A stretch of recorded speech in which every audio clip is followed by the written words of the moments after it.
Comment choisir son artiste? C'est une question tellement importante qui va en réalité réduire même la dépression dans la vie de plusieurs personnes. Quand tu es dépressif, tu as besoin vraiment d'entendre le message qui va te sortir de ta dépression.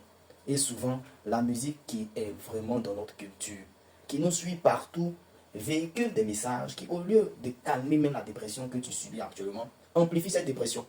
C'est pour cela que j'ai dit dans la première vidéo qu'on choisit un chant en fonction de la situation, de la saison que nous traversons. Il y a des saisons où tu as besoin de caractère. Tu as besoin de chants qui vont te dire, tiens bon, ne pleure pas.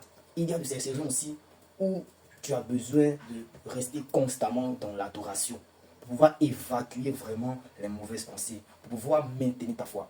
Il y a des saisons où tu dois glorifier Dieu dans la louange, chanter des cantiques de louange malgré que la situation est difficile, ce qui va te permettre même de ne pas donner raison au diable sur toi. Donc, on a dit que le choix du cantique était vraiment fondamental. Aujourd'hui, j'aimerais te donner un secret pour activer la puissance d'un chant dans ta vie.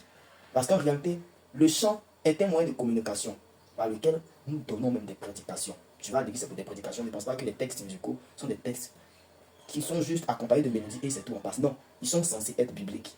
Donc, sont sous forme de prédication. Mais la question, c'est comment activer le pouvoir que Dieu a mis dans la musique, dans ta vie. Plusieurs personnes écoutent la musique mais n'ont jamais expérimenté le pouvoir de la musique en vrai, de façon palpable. Pourquoi? Parce qu'ils ne cherchent pas à méditer sur le chant.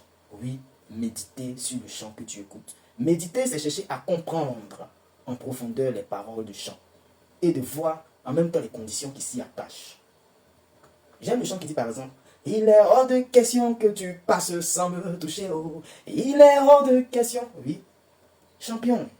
C'est pas dans toute disposition, tu as même dit à Dieu ici qu'il est hors de question que tu passes sans me toucher.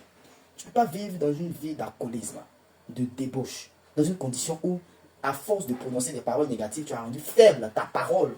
Et tu vas venir chanter avec tout le monde, il est hors de question. Non, tu te mets dans les dispositions. Là, quand tu dis qu'il est hors de question, Dieu sait que tu es dans les vraies conditions de le dire. Mettre en règle ta vie, augmenter la présence de Dieu dans ta vie, qui va amplifier le pouvoir de ta parole.